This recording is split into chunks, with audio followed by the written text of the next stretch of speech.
Inshuti mukomeje guhitamo ibiganiro byacu turabasuhuje aho muri wese kwisi tubaha ikaze kuri Rwanda Today Hope. Dore amakuru twabateguriye muri aka kanya. Muri Repubulika Iharanira Demokarasi ya Kongo, M23 ivuga ko itava iwarikare mu gihe hakiri drone za FARDC. M23 ivuga ko kugumishayo izo drone ari inzitizi ikomeye kuyubahirizwa ry'agahenge, ndetse bishyira mu byago gahunda ziriho ubu zigamije amahoro. Ibi M23 ibitangaje nyuma y'inama yaraye ihuje EAC, East African Community na SADC, yategetse gutangira kubahiriza ingamba zafashwe n'abagaba b'ingabo.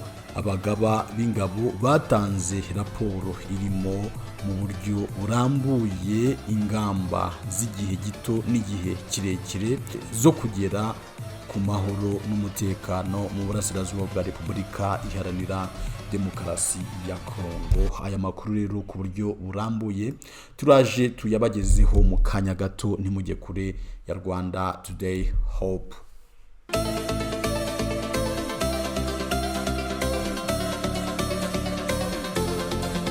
Twongerero kubaha ikaze ku makuru yacu ku buryo burambuye. Ni amakuru mutegurirwa kandi mukagezwaho na Rwanda Today Hope nk'ibisanzwe. Amakuru yacu rero turayaterurira mu kinyamakuru cya BBC Gahuza Miryango, mu nkuru bahaye umutwe ugira uti Repubulika Iharanira Demokarasi ya Kongo, inama ya EAC na SADC yategetse gutangira kubahiriza ingamba zafashwe n'abagaba b'ingabo. Ku ifoto aho ngaho murareba n'abakuru b'ibihugu byo muri East African Community na SADC bahuriye muri iyi nama yiga ku kibazo cy'umutekano muke, intambara ziri mu burasirazuba bwa Repubulika Iharanira Demokarasi ya Kongo. Inkuru yacu rero iratangira igira iti inama y'abakuru b'ibihugu bigize imiryango ya Afurika y'Uburasirazuba, East African Community na Afurika y'Amajyepfo, SADC, yategetse gutangira kubahiriza ingamba zafashwe n'abagaba b'ingabo b'iyi miryango mu guhagarika intambara mu burengerazuba bwa Repubulika Iharanira Demokarasi ya Kongo no kugira ku mahoro arambye. Iyi nama y'abakuru b'ibihugu yahuriyemo abarenga 10 ku cyumweru, yateranye hifashishijwe ikoranabuhanga, yitabiriwe n'abategetsi barimo Perezida Felix Tshisekedi wa Repubulika Iharanira Demokarasi ya Kongo, Perezida Paul Kagame w'u Rwanda, Evariste Ndayishimiye w'u Burundi n'abandi. Yari yobowe na Perezida William Ruto wa Kenya ukuriye EAC na Emmerson Mnangagwa wa Zimbabwe ukuriye SADC. Yateranye nyuma y'izayibanjirije z'abagaba b'ingabo n'abaminisitiri b'ububanyi n'amahanga mu cyumweru gishize. Aba bategetsi bateranye mu gihe mu mpera z'icyumweru gishize hasohotse amatangazo y'impande zirebwa n'iyi ntambara agaragaza intambwe iganisha ku gukemura ikibazo mu mahoro, nubwo iyubahirizwa ryayo rikivugwamo ibibazo.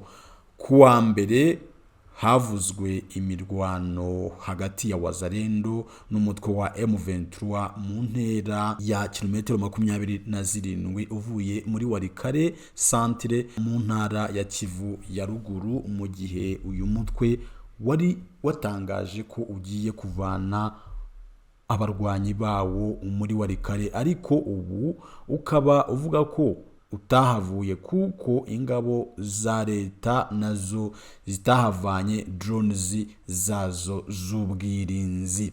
Iyi nkuru ijyanye no kuba M23 idashaka gukura ingabo zayo, n'ubundi hano muri BBC yahawe umutwe w'amagambo uvuga uti M23 ivuga ko itava iwarikari mu gihe hakiri drone za FARDC. Iyi nkuru yo nayo ikaba ivuga ngo umutwe w'inyeshyamba wa M23 urwanya ubutegetsi bwa Repubulika Iharanira Demokarasi ya Kongo uvuga ko wabaye uretse kwimura abarwanyi bawo ubakura mu mujyi wa Warikare, kuko ingabo za leta nabo bafatanya batakuye indege nto z'intambara zitajyamo umupilote drones aho iwarikare. Mu butumwa ku rubuga nkoranyambaga rwa X rwahoze rwitwa Twitter, umuvugizi wa M23 Lawrence Kanyuka yagize ati bitandukanye n'ibyari byumvikanishijwe mu itangazo ryo ku cyumweru, FARDC n'ingabo zifatanya nayo ntibakuye drones zabo njyarugamba muri Warikare. Ibyo bitinza yimurwa ry'ingabo za AFC M23 muri ako karere. Ntacyo ubutegetsi bwa Kinshasa bwari bwatangaza kuri ibi bushinjwa na M23. Kanyuka yavuze ko kugumishayo izo drone ari inzitizi ikomeye kwiyubahirizwa ry'agahenge ndetse bishyira mu byago gahunda ziriho ubu zigamije amahoro. Ku cyumweru FARDC yari yatangaje ko yamenye ibyatangajwe ku wa gatandatu na M23 byo kwimura abarwanyi bayo ibakura iwarikare mu ntara ya Kivu ya ruguru mu gushyira mu bikorwa itangazo rihuriweho n'iry'inama y'Idoha ya hagati ya Perezida wa RDC Felix Tshisekedi na Perezida w'u Rwanda Paul Kagame na Emir wa Qatar Sheikh Tamim bin Hamad bin Khalifa Al Thani. M23 yari yatangaje ko yafashe icyemezo cyo kwimura abarwanyi bayo kugira ngo habeho umuti wo mu mahoro w'intambara. Ariko yongeyeho ati turashimangira ko ubushotoranyi ubwo ari bwo bwose cyangwa ibitero bishya by'ingabo zishyize hamwe n'ubutegetsi bwa Kinshasa ku baturage b'abasivili harimo no mu turere twabohowe no ku birindiro byacu bizatuma habaho kwisubiraho ako kanya kuri iki cyemezo. Mu itangazo ryo ku cyumweru, umuvugizi wa FARDC General Major Sylvain Akanga yavuze ko ingabo za leta zari zigiye gukurikirana ziri maso ivanwa ry'ingabo z'umwanzi iwarikare kugeza mu burasirazuba bwa Kibati. General Ekenge yavuze ko FARDC nabo bafatanya bazirinda kugaba ibitero ku mwanzi. Muri icyo gihe FARDC nayo ikitega ko umwanzi azirinda kugaba ibitero kugira ngo bitume ibikorwa bigamije amahoro bikomeza.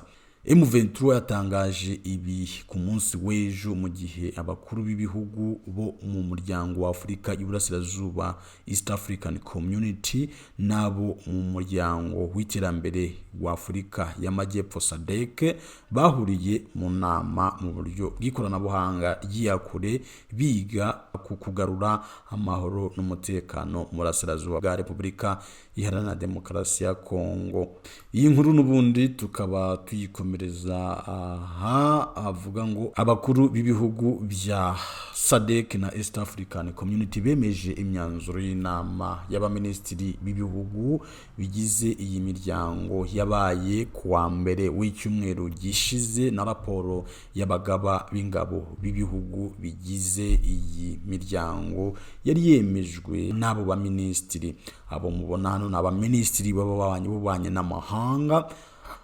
Mu cyumweru gishize ba minisitiri b'ububanyi n'amahanga, ba minisitiri b'ingabo n'abagaba b'ingabo b'ibihugu bigize EAC na SADC bateraniye iharare bemeza ingamba n'ibigomba gukorwa mu guhagarika intambara no kugera ku mahoro mu burasirazuba bwa Repubulika Iharanira Demokarasi ya Kongo. Aba bagaba b'ingabo batanze raporo irimo mu buryo burambuye ingamba z'igihe gito n'igihe kirekire zo kugera ku mahoro arambye n'umutekano mu burasirazuba bwa Repubulika Iharanira Demokarasi ya Kongo.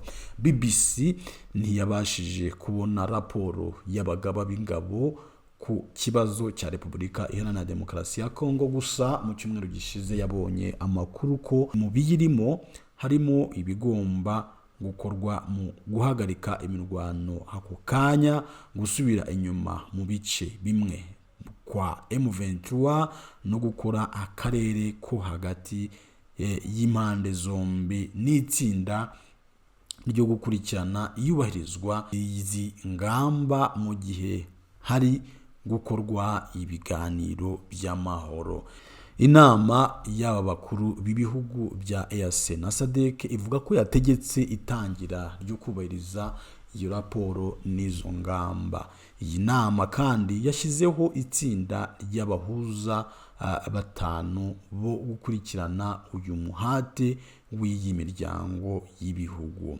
Olusegun Obasanjo wahoze ari perezida wa Nigeria, Uhuru Kenyatta wahoze ari perezida wa Kenya, Kgalema Motlanthe wabaye perezida wa Afurika y'Epfo muri 2008 kugeza 2009, Catherine Samba Panza wahoze ari perezida wa Centrafrique, Sahel Work Zewde wahoze ari perezida wa Ethiopia. Iyi nama yavuze ko mu minsi 7 aba bahuza bazahura n'abakuru b'iyi miryango y'ibihugu mu nama yabo ya mbere. Itangazo ryasohowe n'iyi nama y'abakuru b'ibihugu rivuga ko iyi myanzuro yabo yo ku cyumweru igomba kumenyeshwa umuryango w'abibumbye wa Afurika na ONU. Tugikomeza rero n'iyi nkuru ijyanye n'iyi ntambara, ONU, Repubulika Iharanira Demokarasi ya Kongo n'ibindi bihugu bimwe byo mu burengerazuba bw'isi bishinja u Rwanda gufasha inyeshyamba za M23 mu bihe bya vuba aha.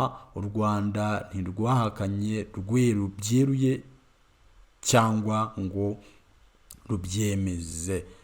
Ni mu gihe rero ejo kuwa mbere kandi ibiro bya perezida wa Angola byatangaje ko icyo gihugu gisoje uruhare rwacyo rw'ubuhuza mu biganiro bya Rwanda hagati y'u Rwanda na Repubulika Iharanira Demokarasi ya Kongo. Angola yavuze ko ari kugira ngo perezida Joao Lourenço yibande ku nshingano nshya yatangiye mu kwezi gushize nk'umukuru w'umuryango w'ubumwe bwa Afurika. Rero aya makuru natwereka tuyahagarikire ahangaha, dukomeza gushimira abantu mwese mwaduhaye subscribe, dusaba abatarabikora kubikora namwe kugira ngo ibyo dushishano bizajye bibageraho 5 kuri 5.